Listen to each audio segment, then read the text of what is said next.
Sahabat Lentera Sabda yang terkasih, kita jumpa lagi. Hari ini kita masuki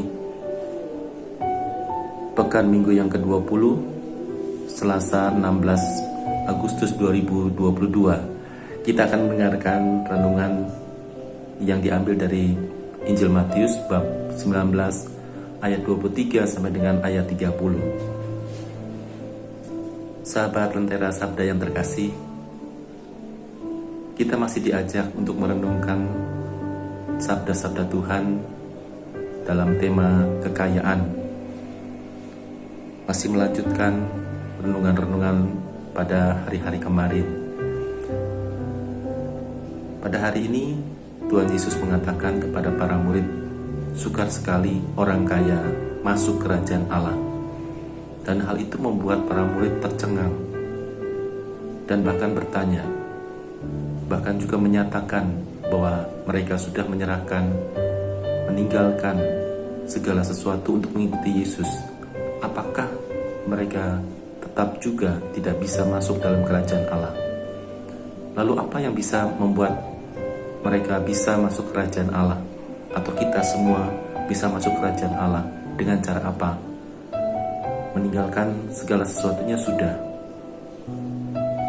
Meninggalkan kekayaan, meninggalkan keluarga, dan bahkan mungkin para biarawan-biarawati yang sudah meninggalkan segala-galanya. Apakah tidak ada jaminan untuk masuk kerajaan Allah?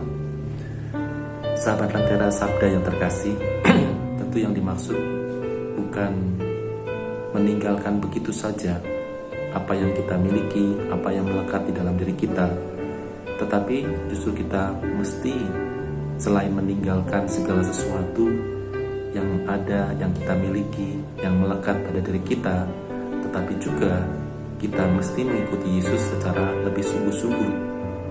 Dan bagaimana mengikuti Yesus lebih sungguh-sungguh? Tentu dengan cara-cara yang sudah diajarkan oleh Yesus, karena Dia bersabda, "Akulah jalan, kebenaran, dan hidup."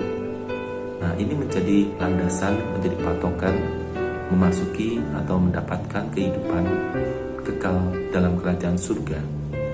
Kalau kita sudah menjalankan apa yang telah disabdakan Tuhan, maka kita akan mendapatkan jaminan bahwa kita akan memiliki kerajaan surga. Apakah kita selama ini sudah melakukan atau menjalankan sabda-sabda Tuhan dan masuk di dalam kehidupan Yesus sebagai jalan?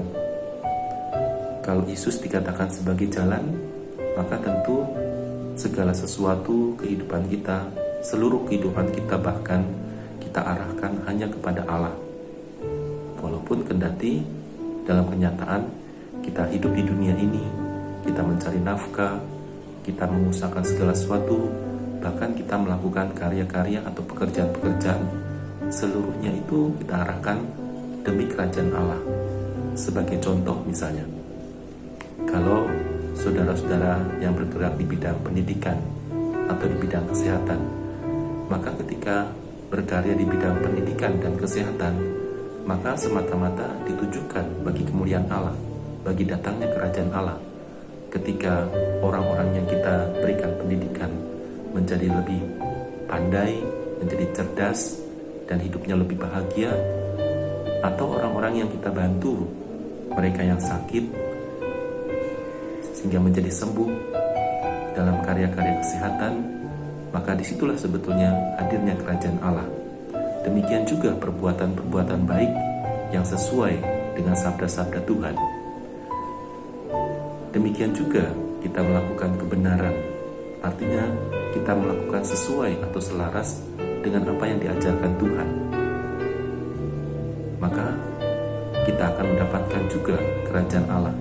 Kebenaran dalam arti kejujuran dan juga karya-karya atau pekerjaan yang kita lakukan secara totalitas, sehingga tidak ada sesuatu yang kita lakukan bersungut-sungut. Demikian juga kalau Yesus dikatakan sebagai hidup, maka seluruh hidup kita gantungkan, kita satukan dengan hidup Kristus sendiri. hidup Yesus yang berbelas kasih, hidup Kristus juga yang penuh dengan penyerahan dan juga pengampunan, sehingga dengan demikian bahwa seluruh hidup kita hanya melulu diarahkan kepada Kristus Sang Penyelamat kita. Sahabat Lentera yang terkasih, semoga renungan pada hari ini membantu kita untuk semakin bersatu dengan Tuhan dan juga memperoleh rahmat yang kita perlukan di dalam hidup kita sehari-hari. Tuhan memberkati.